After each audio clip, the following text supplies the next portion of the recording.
வாக்யஜ்ஞேன கல்பதாம்.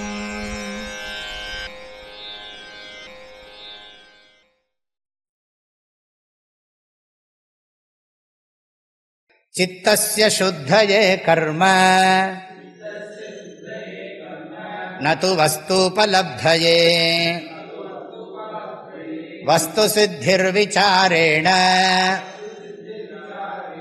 ந கிஞ்சித் கர்ம கோடிபிஹ. சித்தஸ்ய சுத்தயே கர்ம நது வஸ்தூபலப்தயே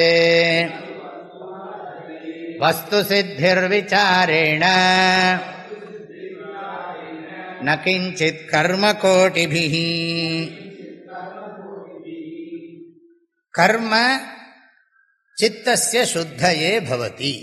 கர்மன்னு சொன்னா இங்க வைதிக கர்மா, சாஸ்திரத்துல சொல்லி இருக்கிற கர்மா. இப்ப நமசிவாய அப்படின்னு ஜபம் பண்ணு அப்படின்னா, நமசிவாயங்கிற ஜபம் எல்லாருமா பண்றான்? நமசிவாயவோ நாராயணாயவோ யார் சொல்றா கடவுளுடைய திருநாமத்தை? காலையில் எழுந்த உடனே வாக்கிங் போறதே சினிமா பாட்டு கேட்டு தான் போறான். அப்படி இருக்கிற போது அவனுக்கு அதெல்லாம் தேவையில்லைங்கிறான். ஐ டோன்ட் பிலீவ், நான் இதில் நம்பிக்கை இல்லாதவன், எனக்கு இது தேவையில்லை. இந்த உடம்பை காப்பாற்றுறதுக்கு சாப்பாடு இருந்தா போறோம், என்ஜாய் பண்ணணும், எனக்கு இந்த மாதிரி நம்பிக்கையெல்லாம் கிடையாது. மறுபிறவி, அப்புறம் அப்படியெல்லாம் வாழ்க்கையில் புண்ணியம், சொர்க்கம், நரகம், இவன் புத்தி தான் வசந்ததுன்னு நினச்சிட்டு இருக்கான். இவன் சுண்ட கடுகு கூட இல்லை, கடுகு அணு கூட இல்லை நினச்சிட்டு இருக்கான். நமக்கு எல்லாம் தெரியும்.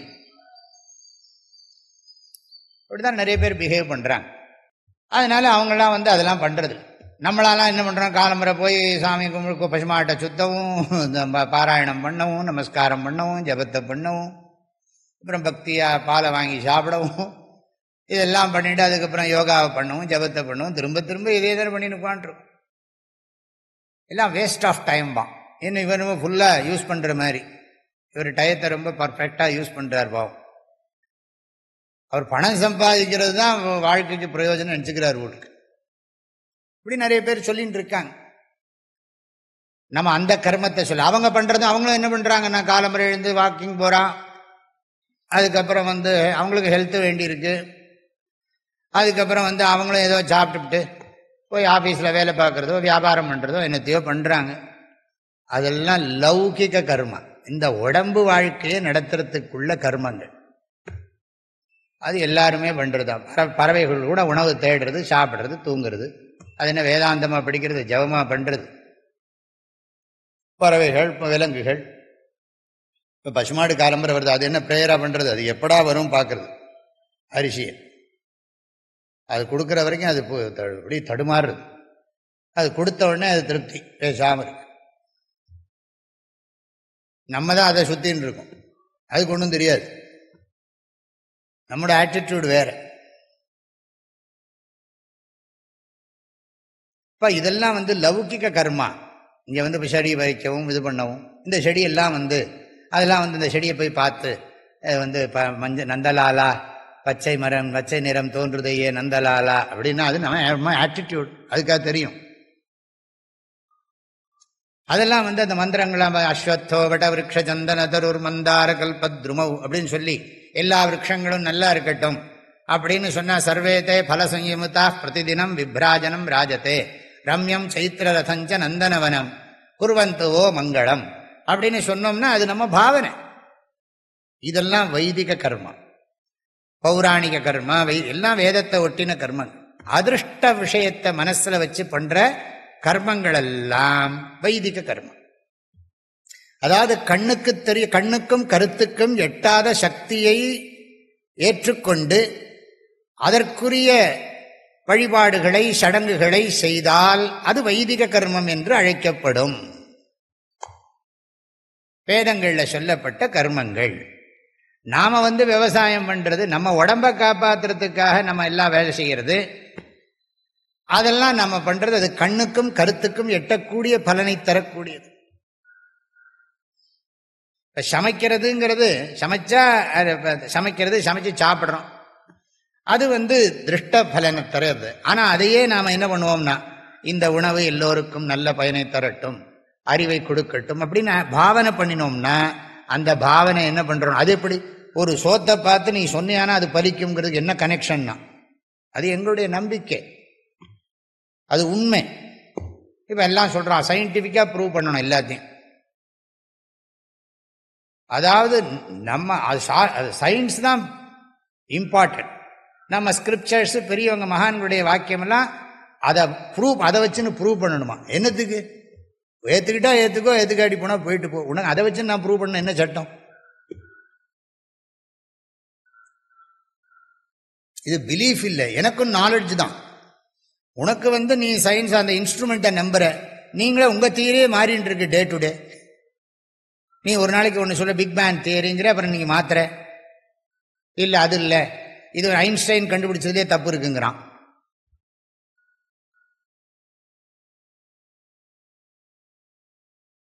இத்தனை நாளாக இப்படி நினச்சிட்டு இருந்தோம், அப்படி அதுதான் அது தியரி. இதெல்லாம் அப்படி இல்லை, இதெல்லாம் மனதினுடைய அமைதியை மையமாக கொண்டது. இதில் ஒன்றும் தவறு கண்டுபிடிக்க முடியாது. இதில் மனசுக்கு அமைதி வருதுங்கிறத கண்டுபிடிக்கிறதே லாஜிக்கலாக ப்ரூவ் பண்ண முடியாது, ரேஷனலாக ப்ரூவ் பண்ண முடியாது. பண்ணிப்பாரு தெரியும். ஃபேக்ட் ஞானத்தை கொடுக்கறது. என்ன சொல்றார்? சித்தஸ்ய சுத்தயே கர்ம. அதுக்கு தான் இவ்வளோ சொல்கிறேன். நாம் பண்ணக்கூடிய அனுஷ்டானங்கள் எல்லாம், இப்போ நம்ம ஆசிரமத்தில் பண்ணக்கூடிய எதை பண்ணினாலும் அதில் கடவுளை சேர்க்கிறோம். அங்கே உணவு தயார் பண்ணுற போது அங்கே ரெண்டு பெரிய படம் பிரம்மாண்டமாக என்ன வச்சிருக்கு? அன்னபூர்ணி வச்சிருக்கு. அவன் உள்ள பண்ணுறவன் என்ன மனசோட பண்ணுறானோ தெரியாது, அவனுக்கும் சொல்லத்தான் வேணும். இல்லாட்டி அடிக்கடி போய் அங்கே போய் ஜபம் பண்ணி இந்த இடம் நல்லா இருக்கட்டும் நம்மளா சொல்லிட்டாவது வரணும். அப்போ அந்த உணவை அவன் காலம்பரை, எனக்கு தெரிஞ்சு அவன் காலம்பரை ஒழுங்காக குளிப்பான். முதல்ல குளித்து அவன் சாமி கும்பிட்டு தான் பண்ணுவான். முந்திலாம், இப்போ அப்படி தான் பண்ணுறான்னு நினச்சிட்டு இருக்கேன். அங்கேருந்து இங்கே கிச்சன் இருக்கிற காலத்துலலாம் அவன் நேராக ஒழுங்காக குளித்து விபூதி வச்சு சாமியை பிரார்த்தனை பண்ணி தான் போய் சமையலே ஆரம்பிப்பான். வேத பாடசாலை கூட இந்த ஈர் அப்படி பண்ணுறாரு தெரியாது, ஒழுங்காக பண்ணுவோம்.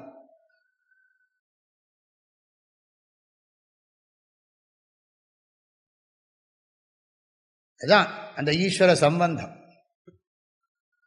நம்ம லௌகிகத்தை கூட நம்ம வைதிகம் ஆக்கிடுவோம். அதனால கர்ம சித்தஸ்ய சுத்தஜே பவதி. காயேன மனசா புத்தியா கேவலைரிந்திரியைரபி யோகினः கர்ம குர்வந்தி சங்கம் தியக்த்வா ஆத்மசுத்தஜே. கீதையில் பகவான் 5வது அத்தியாயத்தில் சொல்றார், காயேன மனசா, உடம்பாலையும் மனசாலையும், புத்தியா புத்தியினாலையும், கேவலைர் இந்திரியைரப்பி ஓரொரு கருவியினாலையும். மலத்தை தியாகம் பண்ற போதும், மல தியாகம்ங்கிறது சாதாரண விஷயமா என்ன? போகாம இருந்தா என்ன எவ்வளவு ஆபத்து உடம்புல. உடம்புக்குள்ள இருக்கிற மலமூத்திரம் எல்லாம் விசர்ஜனம் ஆகலேன்னு, வெளியில போகலேன்னு சொன்னா இந்த உடம்புக்கு எவ்வளவு பெரிய கெடுதல். அதை கூட நாம என்ன பண்றோம்? பகவான் நினைச்சுன்னு தான் பண்றோம். சரியா ஒருத்தருக்கு ஒரு மலமூத்திரம் போகலைன்னா கடவுளே கத்துவானா மாட்டானா? அப்ப இந்த கர்மங்கள் எல்லாம் எதுக்குன்னா மனசை சுத்தம் பண்றது. சித்தஸ்ய சுத்தையே கர்மம் மனசை சுத்தம் பண்ணும் அப்படிங்கிறார். ஞானத்தை கொடுக்காதுங்கிறார், அறிவை கொடுக்காது.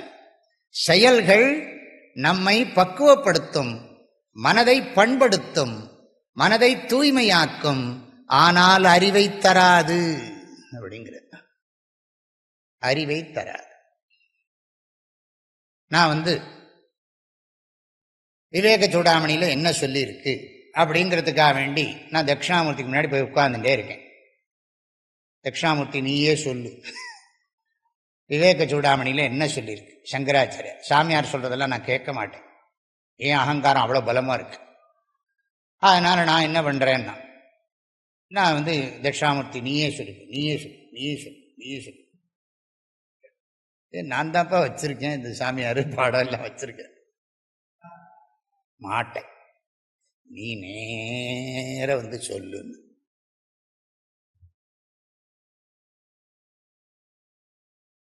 அவர் என்ன பண்ணுவார்? பேசாம விட்டுருவார், அவ்வளவுதான். அவர் ஏற்கனவே மௌனி பாபா.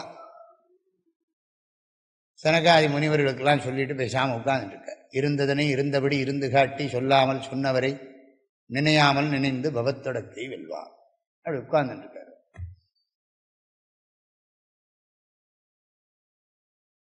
அதனால ஞானம் கிடைக்காது. ஞானம் கர்மாவை பண்ண தியானம் பண்ணிட்டு உட்கார்ந்துட்டு இருக்கேன், எனக்கு ஞானத்தை கொடுன்னா, இறைவா ஞானத்தை கொடு, அறிவை கொடு, அறிவை கொடுன்னா. அதுதான் நான் அப்பா சாஸ்திரத்தை கொடுத்துருக்கேன், நீ அதில் போக மாட்டேங்கிற. உன்னோட இன்டலெக்சுவல் அரகன்ஸ் இன்னொருத்தனை அக்செப்ட் பண்ணிக்க முடியல உன்னால. உனக்கு அறிவில் அகங்காரம். உனக்கு நீ போய் பாரு முதல்ல, அப்புறம் புரியல போலன்னா அப்புறம் இருக்கவே இருக்கு. நான் முயற்சியே பண்ணுவேன். எங்கள் குருநாதர் ஒரு அழகான விஷயம் சொல்லுவார் தன் வாழ்க்கையில் நடக்கிறது. சுவாமிஜி அவரை ஒரு சிஷ்யரா வீட்டில் போய் தங்கியிருந்தார். அவர் சிருங்கேரி ஜெகத்குரு கிட்டே பரமபக்தி உள்ளவர். அவர் வீட்டில் இவர் சுவாமிஜி இருக்கார். அவர் தான் ஹோஸ்ட். சுவாமிஜி அவங்க வீட்டில் தங்கியிருக்கார்.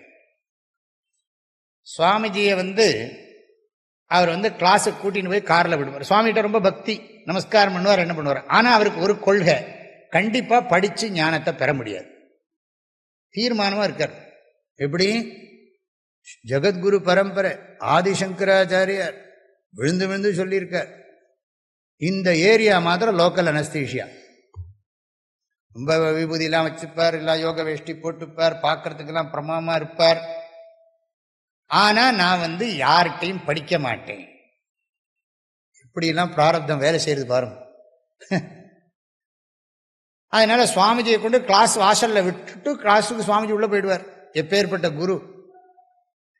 எவ்வளவு பாபம் இருந்தால் இப்படி விட்டுட்டு போக வேண்டியிருக்கும். அங்கே உட்காந்து கேட்க மாட்டார். கிளாஸ் முடியறதுக்கு டயத்துக்கு திரும்ப வருவார். சுவாமிஜியை கூட்டின்னு வீட்டுக்கு போவார். எந்த காரணத்தை கொண்டும் நான் கிளாஸ் கேட்க மாட்டேன். எவ்வளவு பாபம் இருந்தால் இது வேலை செய்யும். இதுதான் அந்த கடைசி இடத்துல தகராறு. இதுல தெரிஞ்சுக்கோங்க. ஜெகத்குரு கிட்ட போவேன், அவர் பூஜை பண்றதை பார்ப்பேன், தீர்த்தம் கொடுத்தா வாங்கிப்பேன், பாடத்தை கேட்க மாட்டேன். ஜெகத்குரு என்ன பண்ணுவார்? பாவம், போயிட்டு வாங்க.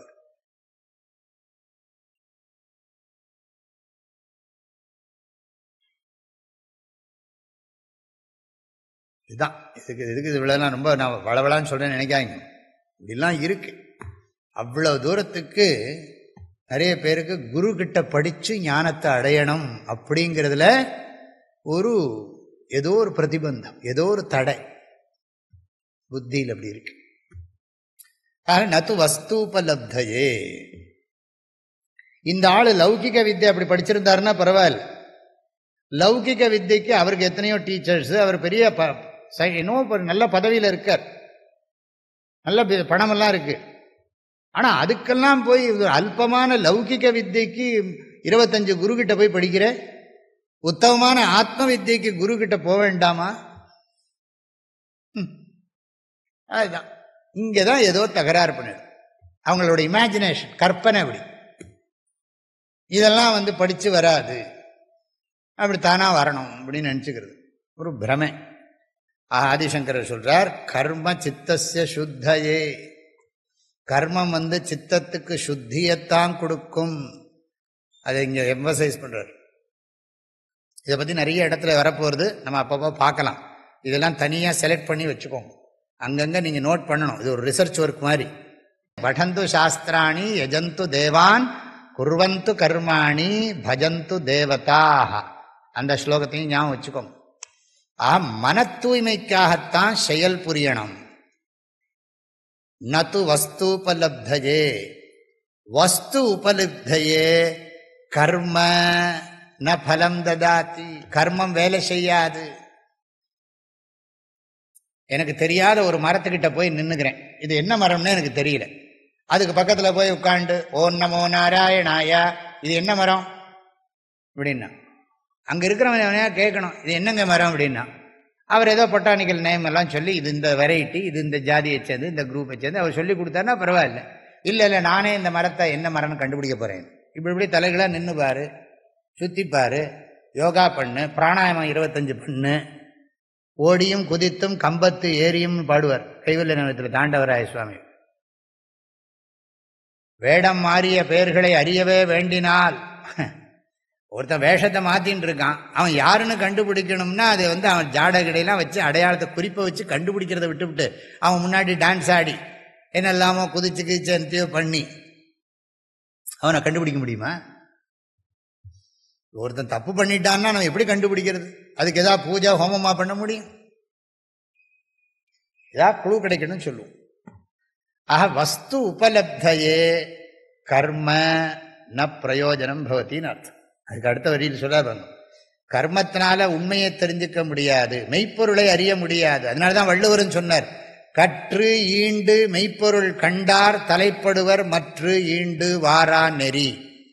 ஒழுங்கா குரு கிட்ட போய் படிச்சு உண்மையை உணர்ந்து நீ மோட்சத்தை அடையிறத விட்டு அதனால நீ எவ்வளவு ரிச்சுவல் பண்ணாலும் சரி, நெவர்.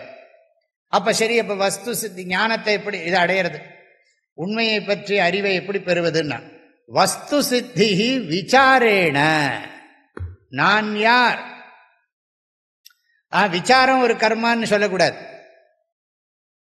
இப்ப விசாரம் இது பாருங்க, இதெல்லாம் விட போறதில்லை, நிறைய இருக்குது. வஸ்து சித்தி விசாரேண. வஸ்துனா பொருள், சித்தி அந்த பொருளை, அதாவது வஸ்து சித்தின்னா மெய்ப்பொருளை அடைவதுன்னு அர்த்தம் பண்ண வேண்டியிருக்கும். அந்த மெய்ப்பொருளை அடைவது என்பது ஆராய்ச்சியால். இப்ப குரு சொல்றார், இப்ப குரு எங்கிட்ட சொல்றார், இந்த பாருப்பா உனக்கு துக்கமே கிடையாது, நீ ஆனந்த ஸ்வரூபம் அப்படிங்கிறார் குரு. ஆனா நான் என்ன பண்ணிட்டு இருக்கேன், குரு என்னை பார்த்து சொல்றார், நீ துக்கப்பட வேண்டிய அவசியமே இல்லை, துக்கம் உன்னோட அறியாமை கற்பனை, உண்மையிலே உனக்கு துக்கம் ஒண்ணுமே கிடையாது அப்படிங்கிறார் என்கிட்ட. குரு பொய் சொல்ல மாட்டார், எனக்கு அவர் மேல நம்பிக்கை இருக்கு. ஆனா நான் என்ன எக்ஸ்பீரியன்ஸ் பண்ணிட்டு இருக்கேன், நான் துக்கத்தை அனுபவிச்சுட்டு இருக்கேன். நான் துக்கத்தை அனுபவிச்சுட்டு இருக்கிற போது குரு உனக்கு துக்கமே கிடையாது, நீ ஆனந்த ஸ்வரூபம், என்னைக்குமே ஆனந்தம்தான், நீ துக்கம் நீயா கற்பனை பண்ணிக்கிட்டு இருக்க, உனக்கு துக்கமே கிடையாது அப்படிங்கிற. அப்ப நான் கேட்கிறேன், அப்ப எனக்கு ஆனந்தம் வரணும்னு வேற எதிர்பார்த்துட்டு இருக்கேன், துக்கம் போகணும்னு நினைக்கிறேன், என்னுடைய துக்கம் போகணும், எனக்கு சுகம் வரணும் அப்படின்னு நான் நினைக்கிறேன். குரு சொல்றார், உனக்கு சுகம் வராது, வந்ததுன்னா போயிடும், துக்கம்தான் போகணுமே தவிர, துக்கம்தான் வந்திருக்கு, துக்கம்தான் போகணும், சுகம் வர்றதும் இல்லை போறதும் இல்லை. துக்கத்தை நீ அறியாமையால உன் பேர்ல ஏத்தி இருக்கே. இப்போ உடம்புக்குள்ள ஒரு தேவையில்லாத சாமான் போயிட்டா என்ன பண்ணும் உடம்பு, உடனே அதை ரிமூவ் பண்ண பார்க்கும். ஆனா உடம்பு நல்லா இருக்கிற போது ஏதோ அடையணுமா, ஒன்றும் வேண்டாம். ஏதாவது தேவையில்லாம கல்லோ இல்லோ ஏதோ தலைமுடியோ உள்ள போயிடுதுன்னு சொன்னா அதை எப்படியாவது வெளியில தள்ளத்தானே பார்க்கும். அது மாதிரி நம்ம துக்கத்தை தான், நம்ம பீஸ்ஃபுல்லா தான் இருக்கும், நாமளா போய் விலைக்கு வம்ப வாங்குறோம். விலைக்கு வம்ப வாங்கிட்டு அப்புறம் ஐயோ ஐயோன்னா, பணம்னா அது எவ்வளவு வேணும், சுகம் குடும்பம்னா எப்படி இருக்கணும், அதெல்லாம் தெரியாதுக்கு நாம பாட்டுக்கு நிறைய அதை போய் மேலே ஏற்றிக்கிற போது தான் அந்த துக்கப்படுறோம். சும்மா இருக்கிற போது நல்லா தான் இருக்கு, ஆசை வர்ற போது தான் துக்கம் ஆரம்பிக்கிறது. சும்மா இருக்கிற போது நல்லா இருக்கிறோம், சும்மா இருக்கலாம் இல்லையா, இல்லை எனக்கு ஏதோ அங்கதான் மாய வேலை செய்யுது, எனக்கு இப்படியே இருந்துட்டு இருந்தா போர் அடிக்கிறதுன்னு. இப்போ ஒன்றும் வேண்டாம்ப்பா, ஏதாவது போய் ரொம்ப விலை கொடுக்காத, இல்லை நான் அப்படியே உட்கார்ந்துருந்தா ஒரு மாதிரி போர் அடிக்கிறது, ஏதாவது கடைக்கு போகணும் போல இருக்கு, அங்கே போகணும் போல இருக்கு, அதை சாப்பிடணும் போல இருக்கு, இதை இது பண்ணணும் போல இருக்கு, எனக்கு யார்கிட்டயா கொஞ்சம் நேரம் கொஞ்சம் எனக்கு பேசணும் போல இருக்கு அப்படின்னா, அப்புறம் போயிட்டு பேசினதுக்கப்புறம் நான் எனக்கு தெரியாது, உங்கள்கிட்ட போனால் இந்த வம்பு வரும் தெரியாது, இப்போ வந்துடுத்து தெரியாம என்ன, சும்மா தானே உட்காந்துருந்தேன், உன்னை யாரும் அங்கே போய் சொன்னா அதுக்கிட்ட பேச சொன்னா, அப்புறம் பேசினதுக்கு அப்புறம் இப்படிலாம் பேசுவாங்க, இப்படி இல்லாம உலகத்தில் இருப்பாங்க சாமி, எங்கிட்ட பேசாது, நான் நிம்மதியா இருக்கேன்.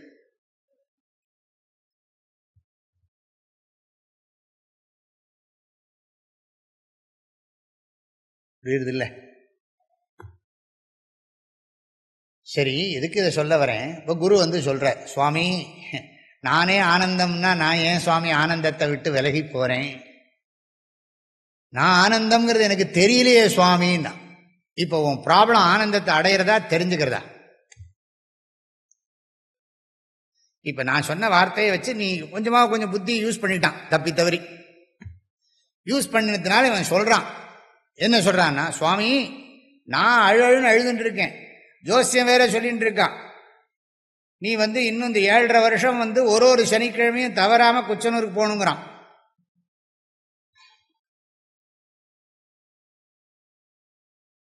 ஒரு சனிக்கிழமையும் குச்சனூருக்கு போயிட்டு வரணும். 7.5 வருஷம் முடிகிற வரைக்கும் நீ ஒரு வாரமும் சனிக்கிழமைக்கு குச்சனூருக்கு போகணும். அப்படி போகாட்டானா அங்கே எவர்கிட்டயா சொல்லி இந்த விளக்கெல்லாம் ஏற்ற சொல்லிடணும். நீ என்ன ஆகிட போகிறது? 15 ரூபா ஆக போகுது, 20 ரூபா ஆக போகுது. குரு தோஷம் போகணுன்னா 1 வருஷத்துக்கு நெய் ஊற்றணும் வியாழக்கிழமை.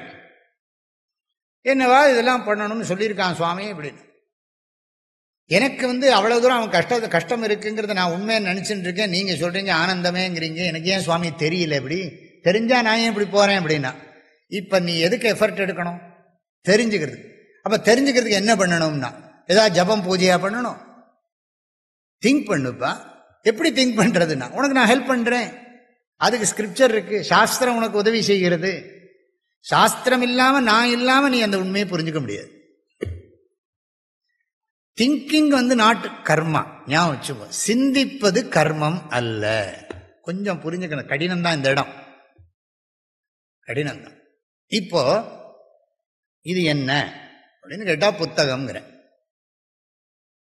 இது என்னன்னு கேட்டா புத்தகம். ஒரு குழந்தை கேட்கறது, திடீர்னு முதல்ல பிறந்த குழந்தை ஒன்றுன்னா தெரிஞ்சுக்க ஆரம்பிக்கிறது. அது கியூரியாசிட்டி இருக்கு. இந்த குழந்தைக்கு ரொம்ப கியூரியாசிட்டி இருக்கு, எதுன்னு தெரிஞ்சுக்கணும்னு. நாம தான் சொல்லிவிடுறோம், இது இந்த சாமி, இது விநாயகர், சொல்லு இது விநாயகர். எந்த ஊர் விநாயகர்? பிள்ளையார்பட்டி விநாயகர். சொல்லுங்க, இதுக்கு பேர் என்ன? கல்பக விநாயகர். அது தெரிஞ்சுக்கிறது. அங்க ஒரு ரிச்சுவலும் கிடையாது, அங்க ஒன்றும் கர்மா கிடையாது, ஆக்ஷன் இன்வால்வ்மெண்ட் இல்லை. அது தெரிஞ்சுக்கிறதுல தான் தாத்பரியம். தெரிஞ்சுக்கிறது ஆக்ஷனா சொல்ல மாட்டோம். ஈவன் தோ அது verb. He knows, she nose அப்படின்னா அது வெர்பா இருந்தா கூட அங்க ரியலி வெர்பு இல்லது, அது ஆக்ஷன் கிடையாது. ஞானம் கர்மா கிடையாது. ஞானம் கர்மம் இல்லை. இப்ப படிக்கிறது கர்மமா அப்படின்னு கேட்டா, படிக்கிறது கர்மம் மாதிரி தான் இருக்கு. ஏன்னா நம்ம உட்காந்து பார்த்து படிச்சு எல்லாம் இது பண்றோம். கேட்கறது, இப்ப கேட்கிற போது நம்ம என்ன பண்ணோம்? நம்ம எங்க உட்கார்ந்துருக்கோம்? கேட்கிற போது நான் மனசோட சேர்ந்திருக்கேன், மனசு காதோட சேர்ந்திருக்கு, காது என்னோட வார்த்தைகளோட சேர்ந்திருக்கு இல்லையா? என்னோட வார்த்தைகள், காது, மனசு, மனசு சொல்றது வழியா போறதெல்லாம் புத்தி யோசிக்கிறதா இல்லையா? புத்தி யோசிக்கிறது, திங்க் பண்றது அது ஒரு கர்மா இல்லை. அதுல என்னுடைய முயற்சி இல்லை. என்னுடைய முயற்சி எது வரைக்கும்னா, தெரிஞ்சுக்கிறதுக்கு நான் தயாராகிற வரைக்கும் தான் என் முயற்சி. அறிவு வர்றதுல என் முயற்சி இல்லை. இது இது பச்சையாகவும் இருக்கலாம், சிகப்பாகவும் இருக்கலாம், மஞ்சளாகவும் இருக்கலாம், நான் சொல்ல முடியாது. அதுதான் கர்மத்துக்கு சாஸ்திரத்தில் நிறைய விளக்கங்கள்லாம் சொல்லப்பட்டிருக்கு. அதாவது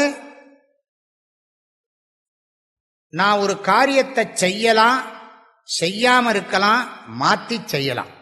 அதுக்கு எனக்கு சுதந்திரம் இருக்கு.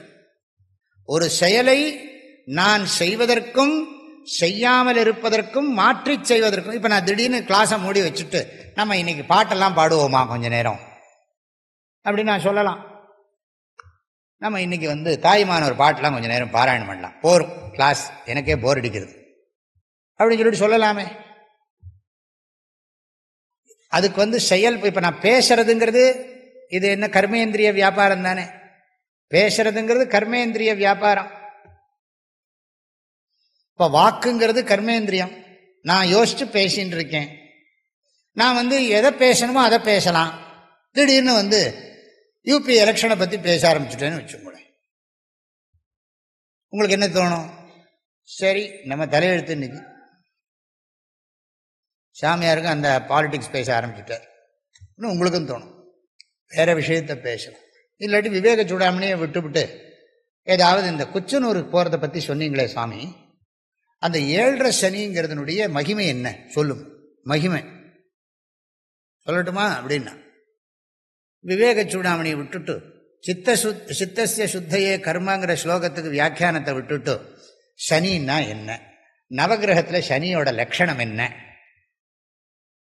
சனி பகவானோட ஸ்வரூபம் என்ன, அவருக்கு என்னெல்லாம் தானியம், எந்தெந்த ஊர்லெல்லாம் சனிக்கு தனியாக கோயில் இருக்கு, மேற்க பார்த்துருக்கிற சனி எங்கே, தெற்க பார்த்துருக்கிற சனி எங்கே, வடக்க பார்த்துருக்கிற சனி எங்கே, இந்த ஊர் கோயிலில் வடக்க பார்த்துருக்கு சனி, இந்த கோயிலில் மேற்க பார்த்துருக்கு.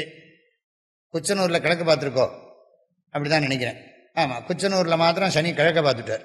சாதாரணமாக மேற்க பார்த்துருக்கணும். அவர் கிழக்க பார்த்ததுனால தான் அவருக்கு யோகம். குச்சனூர் சனி பகவான் கிழக்க பார்த்ததுனால தான் அவருக்கு குரு பலம் ஜாஸ்தி ஆயிடுச்சு.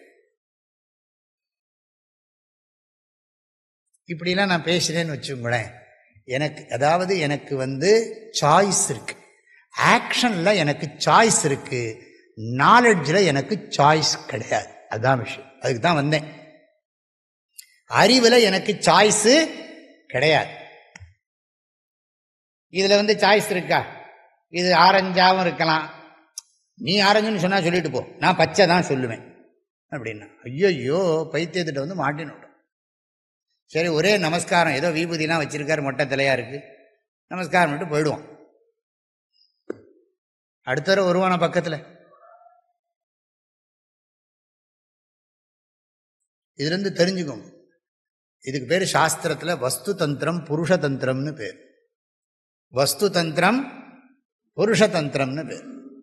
அதாவது அறிவு அறியப்படும் பொருளை சார்ந்திருக்கிறது, செயல் புரிபவனை சார்ந்திருக்கிறது. இதுதான் வஸ்து தந்திரம் புருஷ தந்திரம். கர்ம புருஷ தந்திரம், ஞானம் வஸ்து தந்திரம்.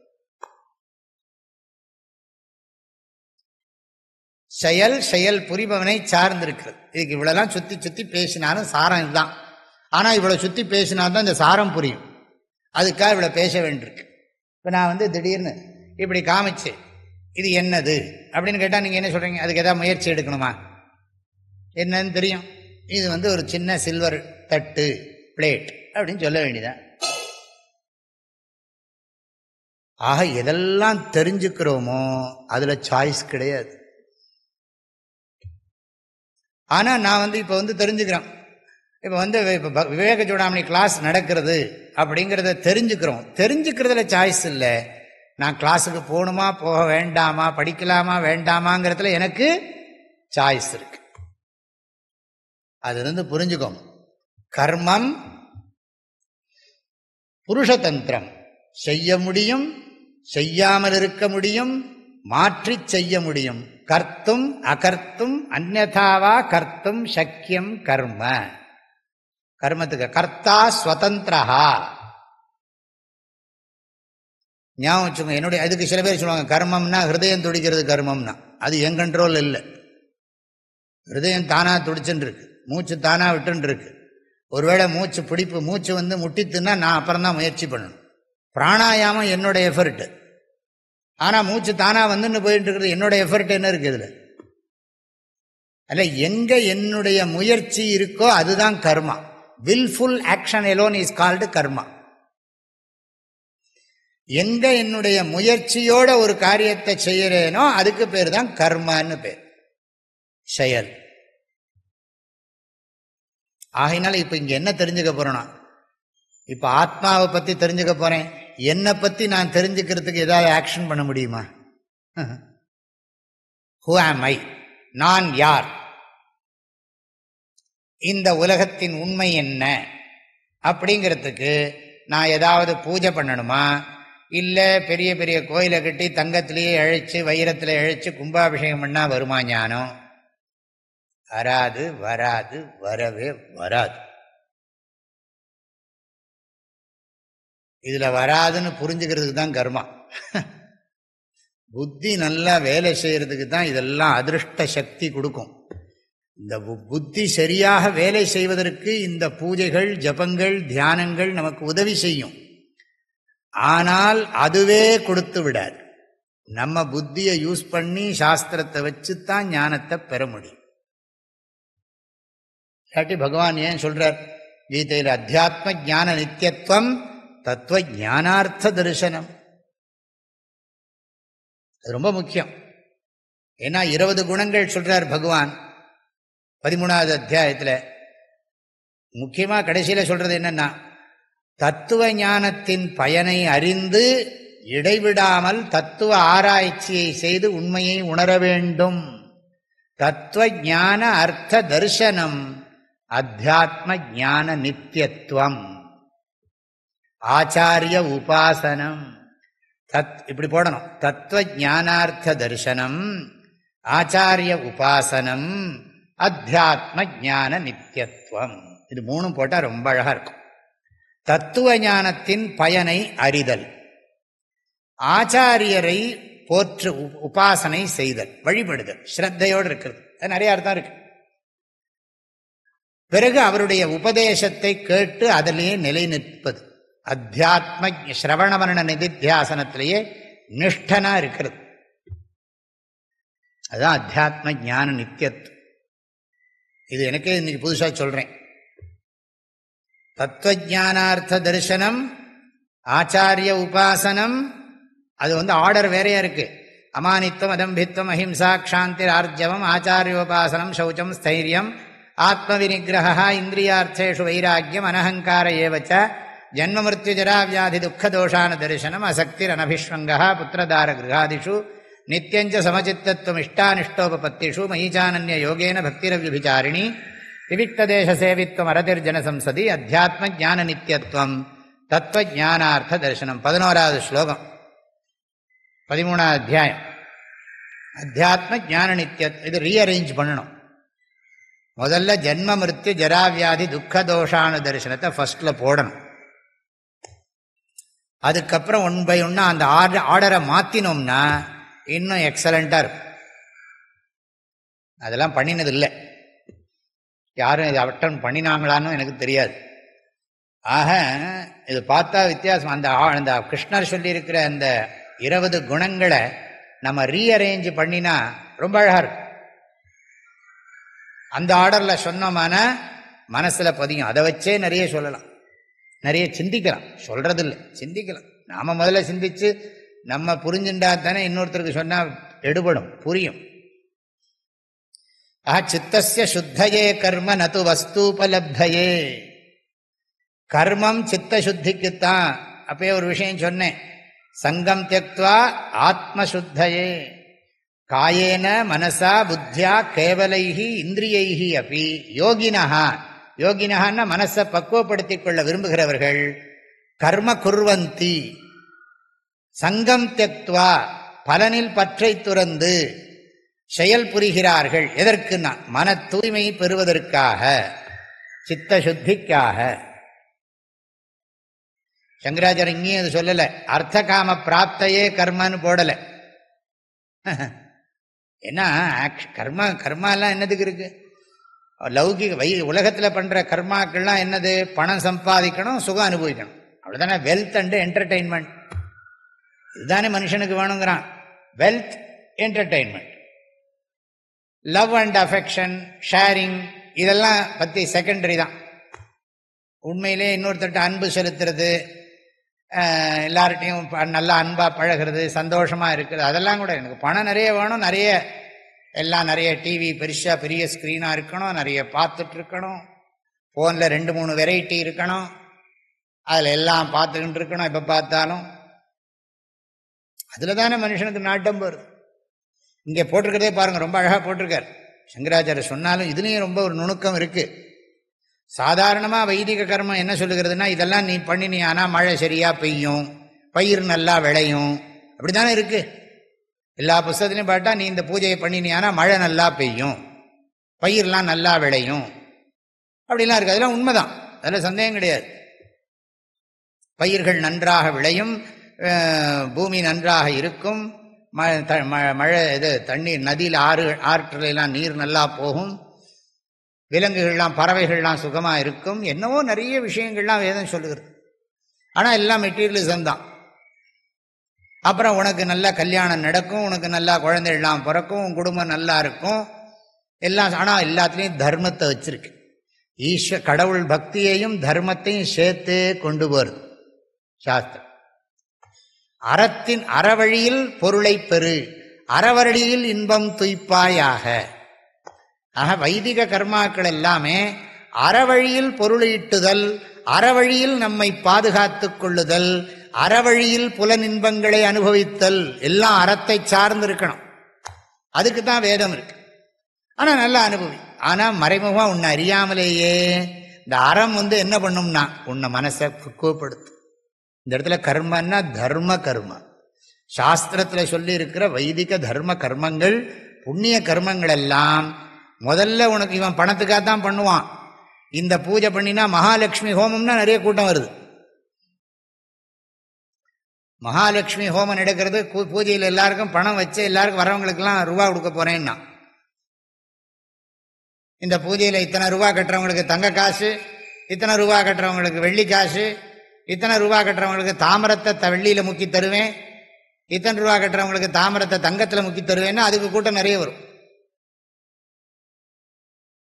அது மாதிரி அதை கொண்டு போய் உங்கள் வீட்டில் பணப்பட்டியில் போடுங்கோ. அதெல்லாம் உண்மைதான், நான் இல்லைன்னு சொல்லலை. ஆனால் அது அல்டிமேட் இல்லையே.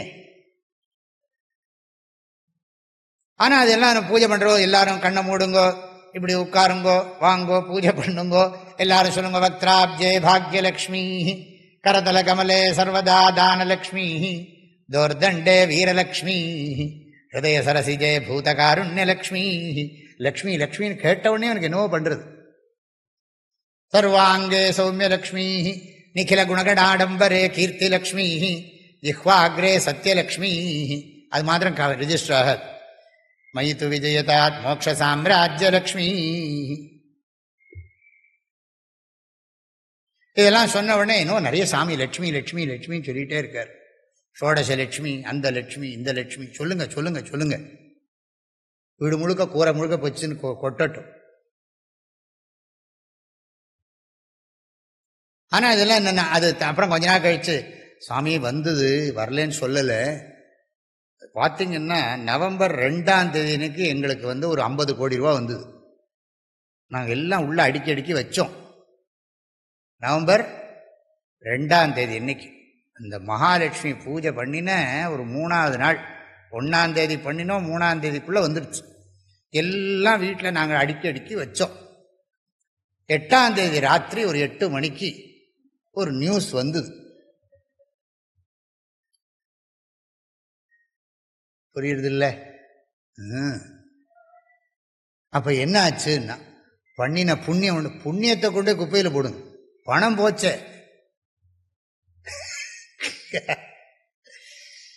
அப்படியா சொல்லுவாங்க? ஆனால் அந்த புண்ணியம் வேலை செய்யும். கொஞ்சம் கொஞ்சமாக திருத்தம். எப்படியெல்லாமோ ரூபாயை சேர்க்கணும்னு நினைக்கிறியேப்பா, தேடி புதைத்து திருட்டு கொடுத்து வாடிக்கிலே சித்து வாழ்நாளை வீணடித்து.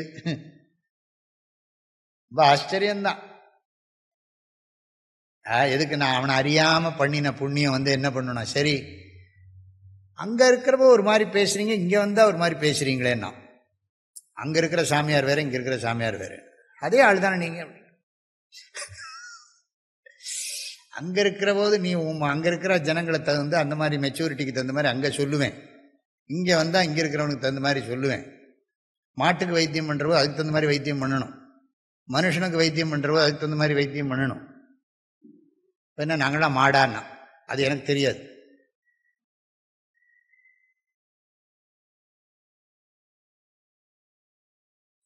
சித்தஸ்ய சுத்தயே கர்ம. கர்மம் மனசுக்கு அது கொஞ்சம் கொஞ்சமா வீண் போகாது. என்னைக்கா ஒரு நாள் வந்துட்டு போயிருப்பான், அது ஏதாவது கொஞ்சம் வேலை செய்யும். இப்படி ஒரு பிறவியிலையோ 2 பிறவியிலையோ எத்தனையோ பிறவியில செஞ்சதெல்லாம் கொஞ்சம் கொஞ்சமா சின்ன சின்னதா சேர்ந்து சேர்ந்து சேர்ந்து சட்டி சுட்டதடா கை விட்டதடா புத்தி கெட்டதடா, அப்புறம் என்னது நெஞ்சை தொட்டதடா. நாளும் நடந்து முடிந்த பின்னால் நல்லது, நாளும் நடந்து, அது 4 கணக்கெல்லாம் அப்புறம் யோசிக்கணும். நடந்து முடிந்த பின்னால் நல்லது கெட்டது தெரிந்ததடா அடுத்த லைன் சட்டி சுட்டதடா பல்லவி. எறும்பு தோலை உரித்து பார்க்க யானை வந்ததடா, இதயத்தோலை உரித்து பார்க்க ஞானம் வந்ததடா. இப்படிலாம் சொன்ன உடனே என்னமோ தெரிஞ்ச மாதிரி ஆஹா அப்படிங்கிறான். சித்தஸ்ய சுத்தயே கர்ம. கொஞ்சம் கொஞ்சமாக அந்த புண்ணியம் வேலை செய்ய ஆரம்பித்து பேசாமல் உட்காருவோம் அமைதியாக கிளாஸில். அப்பா ஏதோ புண்ணியம் வேலை செஞ்சால் தான் இங்கே உட்காரவே முடியும், இந்த இடத்துக்குள்ளே என்ட்ரி பண்ண முடியும், அதுக்கப்புறம் உட்கார்ந்து பொறுமையாக கேட்க முடியும். உண்மையை தெரிஞ்சுக்கிறதுக்கு பூஜை பண்ண முடியாது, உட்காந்து கிளாஸ் அட்டன் பண்ணணும். நிறைய பேர் அங்கேயே வந்துட்டு போய்ட்றாங்களா, இங்கேயே ஜாஸ்தி வராங்களா என்ன? அங்கேயே உட்காந்து 2 திருக்குறள் சொல்கிறதுக்குள்ளே 4 பேர் எந்திரிச்சு விட்றான். சரி அங்கேயா சொல்லுவோமே, இங்கே தான் வரமாட்டேங்கிறாங்க, அங்கேயா கொஞ்சம் சொல்லுவோம்னா இவர் எங்கே போனாலும் பேசுகிறாருங்கிறான். சும்மா நானாக நினச்சிக்கிறேன், அங்கே யாரும் வந்து என்கிட்ட சொல்லலை. நிறைய இப்போ நல்ல பசங்கள்லாம் வராங்க, சின்ன சின்ன பசங்கள்லாம் சாமி இன்னும் கொஞ்சம் நிறைய சொல்ல மாட்டேங்கிறாங்கிறான். அப்படியே நிறைய பையங்களை பார்க்குறேன். இந்த மாதிரி பையங்கள்லாம் வந்து சாமி இன்னும் உடனே டக்குன்னு முடிச்சிடுறீங்களே அப்படின்னு. இல்லைப்பா எல்லாருக்கும் போர் அடிக்கும், ஆனால் நான் ரொம்ப நேரம் வளவளான்னு பேசிகிட்டு இருந்தால் நிறைய காரியம் இருக்குது, எல்லோரும் இங்கே முடிச்சு போகணும், இங்கே கூட்டம் வேறு வெளியில் சேர்ந்துடுதுன்னா அப்புறம் அத்தனைக்கு நான் தான் பொறுப்பு, அதெல்லாம் சீக்கிரம் எல்லாம் முடிக்கணும், அடுத்த வாரம் வா பார்க்கலாம். இப்போ அங்கேயே வந்துட்டு போயிடுவோம். இங்கே உள்ள என்ட்ரி பண்ணுறதே பெரிய விஷயம். இப்போ உண்மையை தெரிஞ்சுக்கணும்னா என்ன பண்ணணும்னா வஸ்து சித்தி விசாரேன. அடுத்தது ஒரு வார்த்தை, அகிஞ்சித் கர்ம கோட்டிபிகி. கோடிக்கணக்கான கர்மங்களை பண்ணினாலும், எத்தனை செயல்களை எத்தனை கோடானு கோடி வருஷம் பண்ணினாலும் உண்மையை தெரிந்து கொள்வதற்கு அதற்கு தகுந்த கருவியை பயன்படுத்தி ஆராய்ச்சி செய்ய வேண்டும். நோய் நீங்கணும்னா டாக்டர்கிட்ட போய் மருந்து சாப்பிடணும். அதை விட்டுட்டு நான் மந்திர விஷ்ணு சஹஸ்ரநாமத்தையே சொல்லி பண்ணுறேன். நான் விஷ்ணு தான் சொல்கிறார், நான் தான் டாக்டரையும் படைச்சி வச்சுருக்கேன், மருந்தையும் படைச்சி வச்சுருக்கேன், மரியாதையை போய் சாப்பிடு அப்படின்னு. இல்லை அதெல்லாம் நான் இது பண்ண மாட்டேன், எல்லா டாக்டரும் ஏமாத்துறாங்க, அப்படிலாம் கிடையாது. போய் ஒழுங்காக பண்ணுப்பான்னு சொன்னதை கேளுன்னா. மாட்டேன்னு அரகண்டா இருந்தால் என்ன பண்ண முடியும்? இறைவா இவனுக்கு நல்ல புத்தியை கொடுன்னு சொல்ல வேண்டியதான். அது மாதிரி தான் இதுக்கும் படிக்கிறதுக்கு போகணும். 2 எடுத்துக்கணும். சித்தஸ்ய சுத்தயே கர்ம நது வஸ்தூபலப்தயே வஸ்து சித்தி விசாரேண. விசாரேண வஸ்து சித்தி பவதி. விசாரேணன்னு அர்த்தம் ஆராய்ச்சியினால். ஆராய்ச்சின்னா என்ன அர்த்தம்? அந்த பிரமாணத்தை வந்து கண்ணால தான் ஒரு பொருளை பார்க்கணும்னா, நிறத்தை அறிய வேண்டும் என்றால் கண் வேண்டும். கண்ணை பார்த்தேன் தெரியலையேன்னா கண்ணாடி போடுனா, கண்ணாடி போட்டும் தெரியலையேன்னா, இல்லை திரும்பவும் ட்ரீட்மெண்ட் ஆப்ரேஷன்லாம் பண்ணி பாருன்னா, ஆப்ரேஷன்லாம் பண்ணினதுக்கு அப்புறம் தெரியலன்னா அடுத்த ஜென்மா பார்த்துக்கலாம். கண்ணால பார்த்து தெரிஞ்சுக்க வேண்டியது வேற எதால தெரிஞ்சுக்க முடியும்? வேற வழியே கிடையாது. அது மாதிரிதான் சாஸ்திரத்தினால நீ தெரிஞ்சுக்க வேண்டியதை சாஸ்திரத்தை தான் யூஸ் பண்ணியும், வேற வழி கிடையாது. ஆச்சாரியர் குருவந்தனம் பண்ணி, ஈஸ்வர வந்தனம் குரு வந்தனம் அதெல்லாம் பண்ணி சாஸ்திர விஷயத்தையும் சொல்லி, மனுஷ ஜென்மாவினுடைய மகிமையை சொல்லி, மனுஷ ஜென்மாவில் மோட்சம் அடையிறது தான் நமக்கு பரம புருஷார்த்தமாக இருக்க வேண்டும், எல்லோரும் பரம புருஷார்த்த நிச்சயம் பண்ண வேண்டும் என்றெல்லாம் சொல்லி, மோட்சத்துக்கு சாதனம் ஞானம் என்று சொல்லி, ஞானத்துக்கு சாதனம் விசாரம், வேதாந்த சாஸ்திர விசாரம், குருவோட சேர்ந்து குருவின் மூலமாக வேதாந்த சாஸ்திரத்தை குரு உபதேசம் பண்ணி அதை கேட்கணும். ஆக மோக்ஷம், மோக்ஷ சாதனம் ஞானம், ஞான சாதனம் வேதாந்த சாஸ்திர விசாரம். தேசிகம் சமுபேத்ய யத்யதாம் பிரயத்தேத சந்தம் மகாந்தம் சமுபேத்ய தேசிகம் தேனோபதிஷ்டார்த்த சமாஹிதாத்மா சன் விமுக்தியை பிரயத்தேத. ஆகையினால அதுக்கு நேரத்தை ஒதுக்கணும், கர்மங்களை எல்லாம் துறக்கணும், கர்மத்தில் அடிமையாயிடக்கூடாது. லௌகிக கர்மங்கள் வைதிக கர்மங்களில் நாம் அடிக்ட் ஆகிடக்கூடாது. அது மோட்ச சாதனம் இல்லை. மறுபடியும் அந்த புண்ணிய கர்மாக்களை அனுபவிக்கிறதுக்கு சரீரம் எடுக்கணும். எத்திர எத்திர சரீரம் தத்திர தத்திர பூர்ண சுகம் கிடையாது. உடம்புன்னு இருந்தால் உடம்போட திருஷ்டியில் சுகங்கிறது கிடையாது, துக்கம் கலந்தது தான். துக்கம் கலக்காத எப்பவும் அமைதியாக சுகமாக இருக்கிறதுங்கிறது நடக்காது. ஆகையினால என்ன சொல்கிறாருங்க, சித்தஸ்ய சுத்தையே கர்ம. கர்மத்துக்கு ஒரு பிரயோஜனம் இருக்குது, அது மனசை சுத்தம் பண்ணுறதுக்கு தான். வேலை செய்யறதுனால நம்ம நிறைய எதிர்கொள்ள வேண்டும். விவகாரத்திலேயே பார்த்தா நம்ம காரியம் பண்ணுற போது நிறைய பேரோட சேர்ந்து தான் பண்ணி ஆகணும். எல்லாருடைய விருப்பு வெறுப்புகளை நாம் எதிர்கொள்ளணும். ஆக நம்முடைய விருப்பு வெறுப்புகளையும் நாம் ஜெயிக்கணும், மற்றவர்களுடைய விருப்பு வெறுப்புகளையும் நாம் எதிர்கொள்ள வேண்டி இருக்கும். இதனால் நான் திருஷ்ட பலத்திலேயே சொல்கிறேன், திருஷ்டியிலேயே சொல்கிறேன். அப்படி அதை பண்ணுற போது அதிலிருந்து நம்ம தவிர்க்க முடியாது, தப்பிக்கவே முடியாது. அதை மினிமைஸ் பண்ணலாமே தவிர இல்லாமல் யாரும் தப்பிக்க முடியாது. நம்மளை பக்குவப்படுத்துறதுக்காகவே நம்மளை சுற்றி நிறைய பேர் இருக்காங்க. அப்படி எடுத்துக்கணும். நம்மளை சுற்றி நம்மக்கிட்ட காரியம் பண்ணுற எல்லாருமே நமக்கு பக்குவத்தை கொடுத்துட்டு இருக்காங்க அப்படிங்கிற ஒரு மனோபாவம் நமக்கு இருக்கணும். கணவன் குழந்தைகள் மனைவிக்கு பக்குவம் கொடுக்குறாங்க, அம்மாவுக்கு பக்குவம் கொடுக்குறாங்க, மனைவி கணவனுக்கு பக்குவத்தை கொடுக்குறார். 2 பேரும் சேர்ந்து குழந்தைங்களுக்கு பக்குவத்தை கொடுக்குறாங்க, குழந்தைங்க அப்பா அம்மாவுக்கு பக்குவத்தை கொடுக்கறது. இப்படி பார்த்துட்டே போகலாம். சிஷ்யர்கள்லாம் குருவுக்கு பக்குவத்தை கொடுக்கிறார்கள், குரு சிஷ்யர் பக்குவத்தை கொடுக்கிறார். இப்படிதான் சொல்லணும். எல்லாம் விருப்பு வெறுப்புகளை எதிர்கொள்ளணும். யாரையும் நம்ம நீ இப்படி இருக்கணும் அப்படி இருக்கணும்லாம் சொல்ல முடியாது. அவனா மாறினாலுடைய மாறாது. அவனுக்கு மனசு வரணும் நான் மாறணும்னு. அதுபடி மாற்ற முடியும். மனைவியை கணவன் மாற்ற முடியுமா? கணவனை மனைவி மாற்ற முடியுமா? எல்லாம் நடக்கிற காரியமா?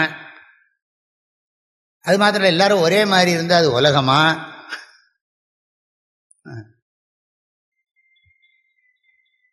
எல்லாம் விதவிதமாக இருக்கிறது தான் பிரபஞ்சம். அதை மீறி எல்லாரும் தர்மத்துக்கு கட்டுப்படணும். தர்மத்துக்கு கட்டுப்படலைன்னா அதில் சிக்கல்கள்லாம் வரும்.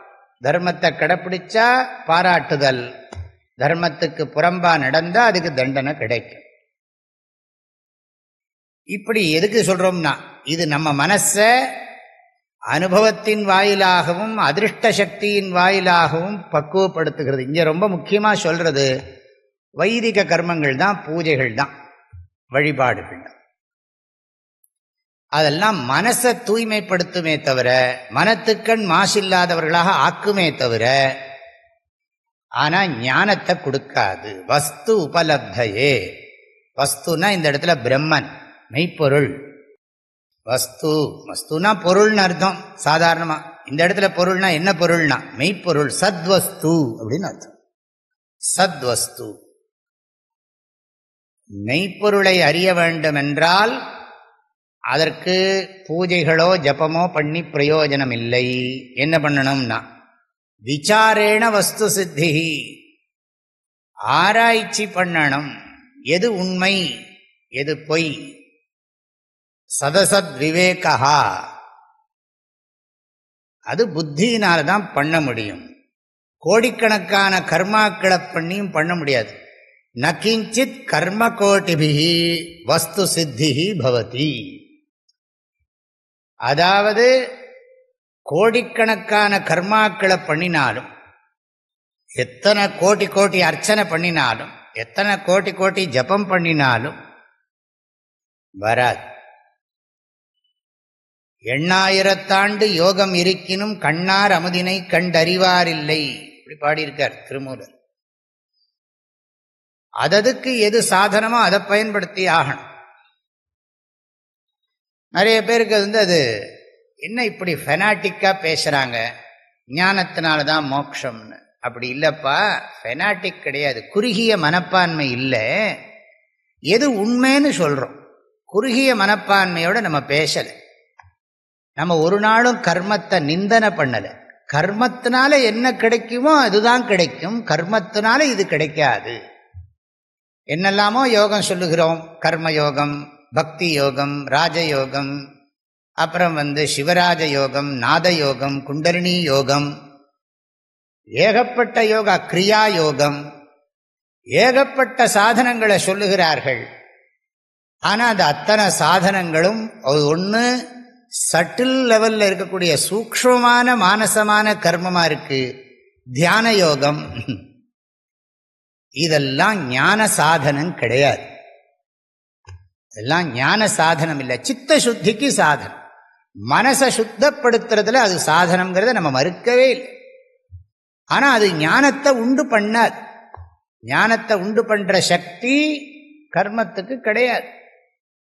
அது மனசை சுத்தப்படுத்துறதுக்கு, கிளீன் பண்றதுக்கு தான், தூய்மைப்படுத்துறதுக்கு, பியூரிஃபை பண்றதுக்கு தான் அதுக்கு பலம் இருக்கு. அதனால அதுக்கு ஞானம் கொடுக்கக்கூடிய சக்தி அதுக்கு கிடையாது. ஞானத்துக்கு தகுதியை கொடுக்கிற சக்தி தான் இருக்கே தவிர, ஆனா ஞானத்தை கொடுக்கிற சக்தி கர்மத்துக்கு கிடையாது. ஞானத்தை பெறுவதற்கு அதற்குரிய தகுதியை கொடுக்கறதுக்கு சக்தி இருக்கு. சித்த சுத்தினா என்ன அர்த்தம்? சாதன சதுஷ்டய சம்பத்தி. சாதன சதுஷ்டய சம்பத்தியை கொடுக்கறதுக்கு சக்தி இருக்கு. நிறைய பேர் என்ன சொல்லுவாங்க, இப்படிலாம் சொல்லக்கூடாது, எல்லா யோகத்தினாலையும் மோட்சம் சொல்லுங்க அப்படின்னா. அது சொல்லலாம். மோட்சம்னா என்னங்கிற ஸ்வரூபத்தை முதல்ல சொல்லு. மோக்ஷஸ்வரூபத்தை முதல்ல சொல்லுப்பா. அது சாத்தியமா சித்தமா அதை முதல்ல டிஃபைன் பண்ணு. சாத்தியம்னா நாங்களும் ஒத்துக்கிறோம், கர்மந்தான். எங்க கட்சியில நாங்க சித்தம்னு சொல்லிட்டு இருக்கோம். மோக்ஷம் சித்தம். சித்தம்னா என்ன? ஆல்ரெடி நம்ம மோட்சத்துல தான் இருக்கோம். ஆனந்தத்தை அடையிறது. மோட்சம்ங்கிற வார்த்தையை விட்டுடுவோம். கிருஷ்ணர் அடிக்கடி கீதையில சாந்திங்கிறார். நிர்மமோ நிரகங்காரா ச சாந்தி அதிகச்சதி அப்படிங்கிறார். சாந்தி சசாந்தி மாப்னோதி ந காமகாமிங்கிறார். சரி, மனசாந்திங்கிறது கர்மத்தினால வருமா ஞானத்தினால வருமா அப்படின்னு கேட்டா, ஆபேட்சிக மனசாந்தி கர்மத்தை முறையா செய்யறதுனால. ஏன்னா கர்மம் செய்யணும்னாலே மனசுல விக்ஷேபம் வேணும், மனசை அசையணும். அப்பதான் திட்டமிடு திங்க் பண்ணினா தானே. திங்கிங் இட் செல்ஃப் கர்மந்தான், யோசிக்கிறது. ஆனா விசாரத்துல யோசிக்கிறது தானே அப்படின்னு கேட்கலாம். இது விஷயம் வேறு, அதை நம்ம அப்புறம் பார்ப்போம். நேற்றுக்கு தான் வஸ்து தந்திரம் புருஷ தந்திரம் சொல்லியிருக்கேன். இங்க கர்மம் பண்ணணும்னா கர்மத்தை பத்தி சிந்திக்கணும், எப்படி பண்றது அப்படின்னு யோசிக்கணும். இப்ப ஒரு காரியம் பண்ணணும் அப்படின்னு நான் நினைச்சேன்னு சொன்னா, அந்த காரியத்தை பத்தி சொல்லணும். இப்படி இருக்கு, இந்த மாதிரி ஒரு விஷயம் இருக்கு, இதை நீங்க ஃபாலோ பண்ணணும் அப்படின்னா முதல்ல அதை பண்ணணுங்கிற எண்ணம் எனக்கு வரணும். அப்புறம் நான் அதை சொல்லணும். அப்போ என் மனசு சாந்தியாக இருக்குமா? நான் அதை சொல்கிற வரைக்கும் சொல்லணும் சொல்லணும் சொல்லணும் ஞாபகம் இருக்கும். அது தர்மமாக இருக்கலாம், அது வேற விஷயம். ஆனால் அது ஒரு ஸ்மால் விக்ஷேபந்தான். அது அக்செப்டபிள். பட் அது விக்ஷேபம் ஒத்துக்கணும். விக்ஷேபம் இருக்கு. விக்ஷேபம்னா என்ன? கொஞ்சம் லைட்டா சலனம் இருக்கு. சலனம் இல்லாமல் கர்மா பண்ண முடியாது. நான் யோசிக்கணும், திட்டமிடணும், அதை நோட்டில் எழுதணும், இல்லாட்டி வாட்ஸ்அப்பில் அந்த குரூப்புக்கு நான் இன்ஃபார்ம் பண்ணணும். அதுக்கப்புறம் அவங்க நடந்துடுச்சான்னு சொல்லிட்டு என்ன தகவல் வந்திருக்கான்னு பார்க்கணும். அதில் ஏதாவது சந்தேகம் வந்தால் அதுக்கும் நான் பதில் சொல்லணும். அது எந்த லெவலாக இருந்தாலும் சரி. கர்மா பண்ணணும்னா விக்ஷேபம் வேணுங்கிறதுக்காக சொல்கிறேன். எதுக்கு சொல்கிறோம்? சித்தத்துக்கு சுத்தியை கொடுக்குற சக்தியை. இப்போ எல்லாரும் என்ன, all road needs to Rome, எல்லா மார்க்கங்களும் ஒரே வழியைத்தான் செல்லுகின்றன அப்படின்னா எவ்வளவு தூரம் தெரியும்? எல்லா மார்க்கங்களும் ஒரே குறிக்கோளைத்தான் நோக்கி போய் கொண்டிருக்கின்றன. எப்படியாவது போயிடுவான்னா அது எப்படியாவது போவான்? எப்படியாவது போயிடுவாங்கிறத என்ன அதுக்குன்னா சும்மா அதுக்கு லாஜிக் வேண்டாமா? கோயிலுக்கு மதுரை மீனாட்சி அம்மன் கோயிலில் நுழையறதுக்கு 5 வாசல் இருக்கு. கிழக்கையே 2 வாசல் இருக்கு. அம்மன் மண்டபத்து வழியாகவும் போகலாம், அப்புறம் சுந்தரேஸ்வர சுவாமி சந்நிதி வழியாகவும் போகலாம், தெற்கு கோபுர வாசல் வழியாக, வடக்கு கோபுரம் மேற்கு கோபுர வாசல் வழியாக போகலாம். ஆனால் உள்ள சுந்தரேஸ்வர சந்நிதிக்கு போகணும்னா அது தனியாக கர்ப்பகிரகம் இருக்கு. அது ஒரு வழிதான். அப்போ உள்ள போகிற அது மாதிரி சித்த சுத்தி, மன தூய்மைக்கு நிறைய வழிகள்லாம் இருக்கு. ஆனால் முக்தி அடையறதுக்கு நான் பிரம்மங்கிறத புரிஞ்சுக்கிறது தான். நான் ஏற்கனவே நிறைவானவன் தான். நிறைவு அடையப்பட வேண்டியது என்றால் கர்மம் தேவை.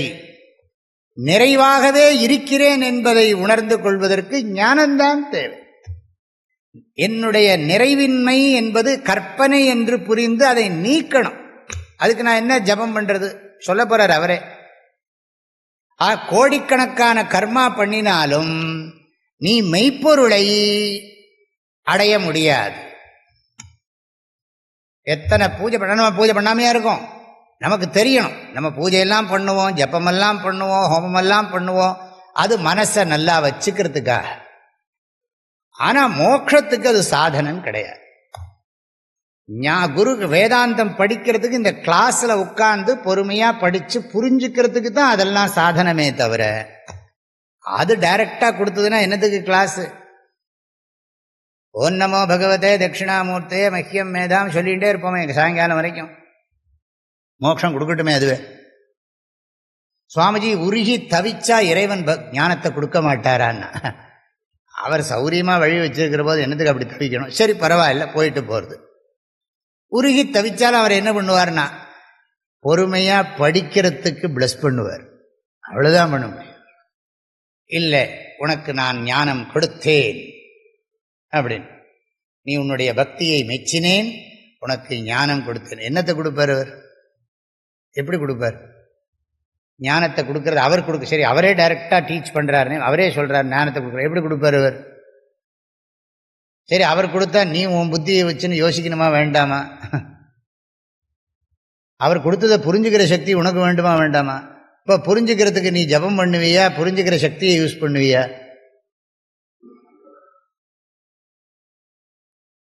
இது ரொம்ப சூக்ஷ்மமாக சட்டிலாக இருக்கு. நோக்கரிய நோக்கு, நுணுக்கரிய நுண்ணுணர்வு. ஏன்னா அதுவே நான், நானே அது. தேடுபவனே தேடப்படும் பொருள், அடைய விரும்புபவனே அடைய வேண்டிய பொருள்.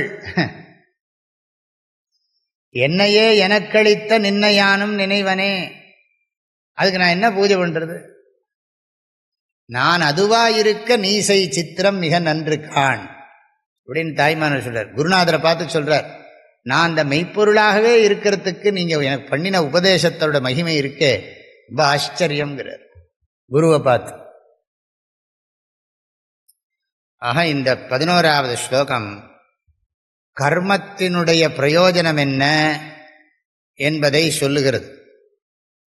ஞானம் கர்மத்தினால் வராது, விசாரத்தினால் தான் வரும் அப்படிங்கிறத சொல்றார். விசாரம்னா எதை வச்சுன்னு விசாரம் பண்ணணும் அவரே சொல்ல போறார்.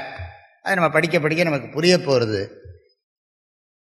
அதான் சொன்னேன் இல்லையா, 7 ஸ்லோகத்தில் அது 8வது ஸ்லோகத்தில் சொன்ன விஷயத்தை 9, 10, 11, 12, 13, 14, 4, 4, 1, 5, 6, அப்புறம் 6, 7, 15வது ஸ்லோகம் வரைக்கும் அதை கொண்டு போகிறார். 15வது ஸ்லோகம் வரைக்கும் அதை விளக்கி சொல்றார்.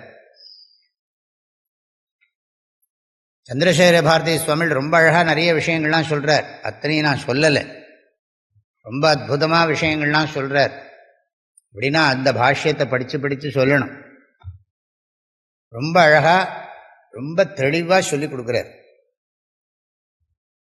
தேவைப்படுறவோ சொல்கிறேன். இந்த ஸ்லோகத்துக்கு மாத்திரம் அவர் அர்த்தமே சொல்லலை, ஸ்பஷ்டோர்த்தா அப்படின்னு விட்டார். இந்த ஸ்லோகத்துக்கு பொருள் தெளிவாக விளங்குகிறதுன்னு விட்டார். இப்போ நம்ம படித்தோமே இந்த சித்தஸ்ய சுத்தையே கர்மாங்கிறதுக்கு ஒரு கமெண்ட் எழுதுற, ஸ்பஷ்டோர்த்தா பொருள் தெளிவாக விளங்குகிறதுன்னு விட்டார். யாருக்கும் தானே கேள்வி? சித்தஸ்ய சுத்தையே கர்ம, கர்மமானது, கர்மம்னா ஞாபகம் வச்சுக்கணும், வைதிக கர்மா, நாம சொல்லியிருக்கிற கடமைகள். ஆக தர்மம்னு அர்த்தம். தர்மம்னு தர்மத்தையே சொல்லுங்க. தர்மசாஸ்திரம் சித்த சுத்தியைத்தான் கொடுக்கும், பிரம்மசாஸ்திரம்தான் மோட்சத்தை கொடுக்கும். ஆக எத்தனை கர்மா பண்ணாலும் இந்த இடத்துல உபலப்தின்னு சொன்னா பிராப்தி அடையிறது, சித்தின்னு சொன்னாலும் அதுதான் அர்த்தம். அதனாலதான் நம்ம என்ன சொல்றோம், சித்த வஸ்து சாத்திய வஸ்துன்னு சொல்றோம். அடையப்பட வேண்டியது சாத்தியம், அடையப்பட்டிருப்பது சித்தம். ஏற்கனவே இருக்கு, ஆனால் கவனிக்க மாட்டேங்கிறோம். இப்போ நம்ம 2 பேருக்கு நடுவில் இடைவெளி இருக்கு. இந்த இடைவெளி அடையப்பட வேண்டியதா இருக்கிறதா? இருக்கு. இடைவெளி இருக்கு நம்ம நினைச்சோமா? இப்போ நம்ம யோசிச்சுட்டே இருக்குல்ல, நம்ம திங்க் பண்ணிகிட்டே இருக்கலாம். நான் இப்போ சொல்கிற போது நம்ம 2 பேருக்கும் இடையில ஒரு இடைவெளி இருக்குது. இதுக்கு பேர் தான் ஸ்பேஸ்னு பேர், ஆகாசம்னு பேர். அது 2 மைக்குக்கும் நடுவுலையும் இருக்குது. இது அடையப்பட்டதா அடையப்பட வேண்டியதான்னா? ஏற்கனவே இருக்கிறது. இருக்கிறதே தெரிஞ்சுக்கிறோம். இதுக்கு ஒரு சாஸ்திரத்தில் ஒரு உதாரணமே இருக்கு. 10 முட்டாள் கதை. இந்த 10 முட்டாள் இக்கரையிலேருந்து அக்கறை போனான். தசமூடாகன்னு ரொம்ப ஃபேமஸ். அதில் போய் ஒருத்தனும் எண்ணி பார்த்தான். இவனை விட்டுவிட்டான். எண்ணி பார்த்துட்டு ஐயோ 9 பேர் தானே, நம்ம 10 பேர் கிளம்பினா 9 பேர் தானே இருக்கான. ஒருத்தனும் என்றான் 10 பேரும் முட்டாள். ஆமாம் 9 பேர் தான் இருக்கும். இன்னொருத்தனை காணுமே, அது யாரான்னு கேட்குறான். ஒருத்தனுக்கு தெரியல. இன்னொருத்தனை காணுமே, 1 2 3 4 5 6 7 8 9. ஐயோ 10ஆவதை காணுமே அப்படிங்கிற. இப்போ கடைசியில் வேற யாரோ ஒரு சாமியார் வந்தார். யாரோ ஒருத்தர் வந்தார் வச்சுங்களேன். வந்த உடனே இவங்களாம் அழுதுட்டு இருந்தான் எல்லாருமா சேர்ந்து. நீங்கள் இது அப்படி இல்லாமல் முட்டாள் இருப்பான்லாம் கேட்கக்கூடாது கதை. அப்போ 10 பேர் ஒருத்தர் கேட்குறாரு, என்னப்பா எதுக்காக அழறீங்க? நாங்கள் 10 பேர் அக்கறையிலேருந்து இக்கரை வந்தோம். அதில் இப்போ ஒருத்தனை காணோம். ஆகையினால இப்போ நாங்கள் ரொம்ப துக்கத்தில் இருக்கோம். அவர் பார்த்தார் 10 பேர் இருக்கான். அப்போ 10 பேரை எண்ணினா அவர் சொல்கிறான், சொல்லு நீ சொல்லு. 1 2 3 4 5 6 7. வெளியாள் தானே? ஆமாம் ஆமாம் வெளியாள். நீங்கள் 10 பேர் இருக்கீங்களா? வரிசையாக சொல்லுப்பா, நம்பர் சொன்ன. ஆமாம் இருக்கேன். எங்கே போனான் அவன்? 10ஆவது ஆள் எங்கே போனான்? போனதாக நினைச்சுன்னு விட்டான். அதே மாதிரி தான் இப்போ மாலையவே நான் திடீர்னு இப்படி தடவி பார்க்குறேன். இப்படியே தடவி பார்த்துட்டு என்னாச்சு, எங்கே வச்சேன் மாலையை? வித்யாபீடத்தில் வச்சேனா இல்லை அங்கே வச்சேனா இங்கே வச்சேனா அப்படின்னு பார்த்துட்டே இருக்கேன். இப்போ உங்களுக்கெல்லாம் இப்படி நான் சொல்கிறேன், எங்கே என் மாலை வச்சேன்ப்பா அப்படி. சுவாமி உங்கள் கழுத்துலேயே இருக்குன்னு. இதுக்குத்தான் பிராப்தஸ்ய பிராப்தி, அடைந்ததையே அடைவது. அடைந்ததையே அடைவதுங்கிறது எதனால? நான் இப்போ என்ன பண்ணேன், என்ன கர்மம் பண்ணேன்? கழுத்தில் மாலையை காணாமல் போயிடுத்தேன்னு, கடவுளே இந்த மாலை காணாமல் போன மாலை கிடைக்கணுமேனு கழுத்துலேயே இருக்கு. ஏதாவது வெத்தலையில் மை போட்டு பார்க்கலாமா? இந்த ருத்ராட்சம் யாரோ கொடுத்தது, காசிலேருந்து கொண்டு கொடுத்தது, ரொம்ப பக்தியாக கொடுத்தாங்க. என்த்தையோ நினச்சின்னு இருக்கேன்னு வச்சுக்கோங்களேன். ரொம்ப நேரம் கழிச்சு அது இப்படியே சுற்றின்னு இருக்கேன் ஆசிரமம் முழுக்க. எங்கே வச்சேன் அங்கே வச்சேன் எங்கே வச்சேன். நான் கடைசியில் பார்த்தா இப்படி குனிஞ்சா பொத்துன்னு வருது. என்ன ஆச்சுன்னா, தேடினது என்னுடைய நோக்கம் என்னன்னா தேடுதலை நிறுத்துவதற்காக. தேடுவதை நிறுத்த வேண்டும். ஏன்னா தேட வேண்டிய அவசியம் இல்லை. தேடுபவனே தேடப்படும் பொருள், புறப்படும் இடமே அடைய வேண்டிய குறிக்கோள். அப்படி ஒரு தோற்றம் என்னமோ வாழ்க்கையில் அடையணுங்கிற மாதிரி ஒரு தோற்றத்தை மாயா சக்தி உண்டு பண்றது. வாழ்க்கையில் பணம் வந்துட்டான் நிறைவு, கல்யாணம் ஆகிட்டான் நிறைவு, குழந்தை பிறந்துட்டான் நிறைவு, வீடு கட்டிட்டான் நிறைவு, கார் வாங்கிட்டான் நிறைவு, இன்னொரு புது கார் வாங்கினா இன்னும் நிறைவு, மந்திரி ஆயிட்டான் நிறைவு, பிரதம மந்திரி ஆயிட்டா அதை விட நிறைவு.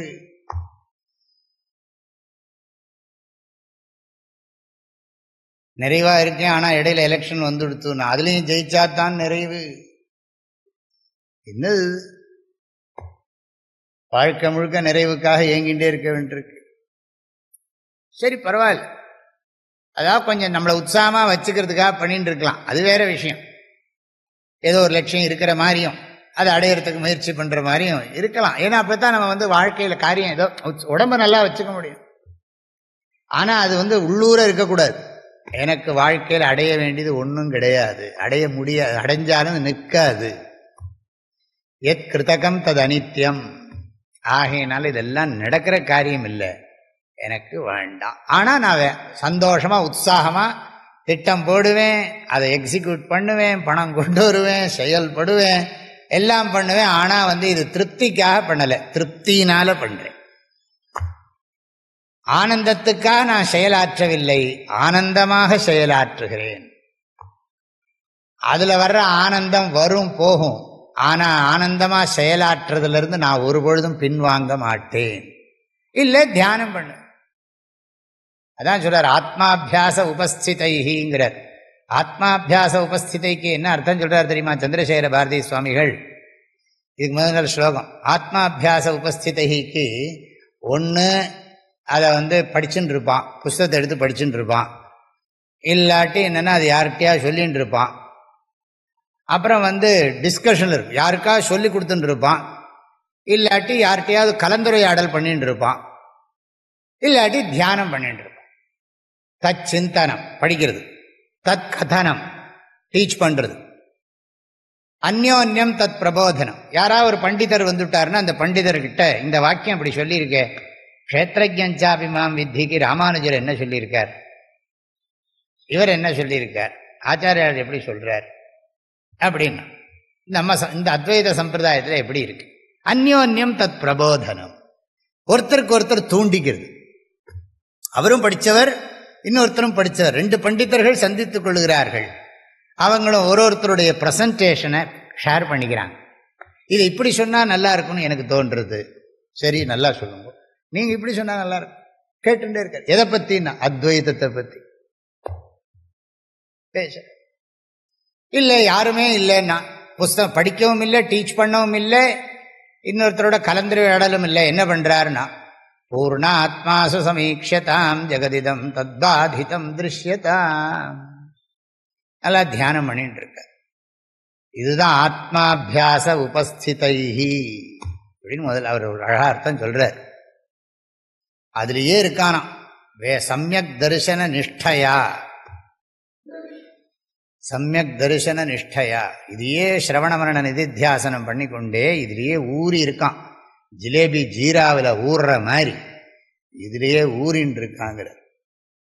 ஆக இந்த ஸ்லோகத்தில் என்ன சொல்லப்பட்டிருக்கு? கர்மத்தினுடைய பிரயோஜனம் சித்த சுத்தி. ஆனால் கர்மத்திற்கு மோட்சம் கொடுக்கக்கூடிய ஞானத்தை கொடுக்கும் சக்தியோ மோட்சத்தை கொடுக்கும் சக்தியோ கிடையாது. நம்ம எல்லாரையும் ரெஸ்பெக்ட் பண்ணுறோம், எல்லாரிடத்துலையும் அன்பாக இருப்போம், அதுக்கு ஒன்றும் குறைவில்லை. எல்லோரும் மனிதர்கள், எல்லோரிடத்துலையும் அன்பாக இருக்கலாம். எல்லாருடைய உன் கொள்கையை நான் உன்னோட அளவில் நான் ஒத்துக்கிறேன், உனக்கு அந்த மாதிரி கொள்கை இருக்கிறத நான் ஒத்துக்கிறேன். ஆனால் உன்னுடைய கொள்கையை நான் ஒத்துக்கணும் நீ சொல்ல வேண்டிய அவசியம் இல்லை, என் கொள்கையை நான் உன்கிட்ட போய் திணிக்க வேண்டிய அவசியம் இல்லை. உனக்கு இது கன்வீனியண்ட்டாக இருந்தது, இது கன்விக்ஷனோட கன்வின்சிங்காக இருந்தால் எடுத்துக்கோ, உன்னோடது கன்வின்சிங்காக இருந்தால் நான் எடுத்துக்க போகிறேன். எனக்கு கன்வின்சிங்காக நான் எடுத்துக்க கூடாதுன்னு நீ சொல்ல முடியாது. நீ உன்னோட மதத்தில் சொர்க்கத்துக்கு போகிறதா மோட்சம் நீ சொன்னியானா என்னால் ஒத்துக்க முடியாது. நான் உன்னை நேசிக்கிறேன், உங்ககிட்ட அன்பாக இருக்கேன், உனக்கு நீ கொடுக்குற உனக்கு நான் உணவு வேணாலும் தரேன், உனக்கு என்ன வேணாலும் உதவி செய்கிறேன், நீ எந்த உதவி செஞ்சாலும் நானும் ஏற்றுக்கிறேன்.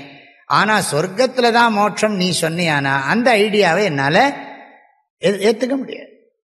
ஆமாம், அன்போடு சொல்கிறேன், உன்னுடைய சிந்தனையை என்னால் ஏற்றுக்கொள்ள முடியாது. சாஸ்திரம் அப்படி சொல்லலை, நீ என்கிட்ட திணிக்கவும் முடியாது, நானும் உங்ககிட்ட திணிக்கல.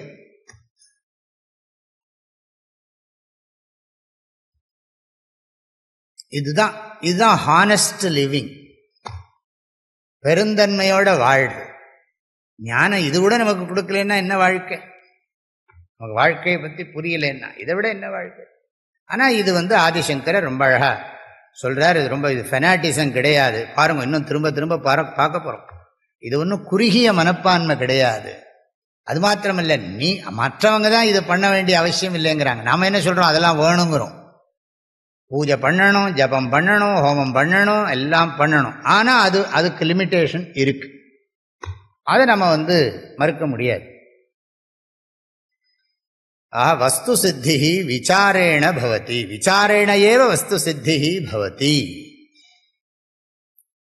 அதெல்லாம் ஞாபகம் வச்சுக்கோங்க. சித்தஸ்ய சுத்தயே கர்ம நது வஸ்தூபலப்தயே வஸ்து சித்திர் விசாரேண ந கிஞ்சித் கர்ம கோட்டிபிஹி. சித்தஸ்ய சுத்தயே கர்ம நது வஸ்தூபலப்தயே வஸ்து சித்திர்விசாரேண ந கிஞ்சித் கர்ம கோடிபிஹ.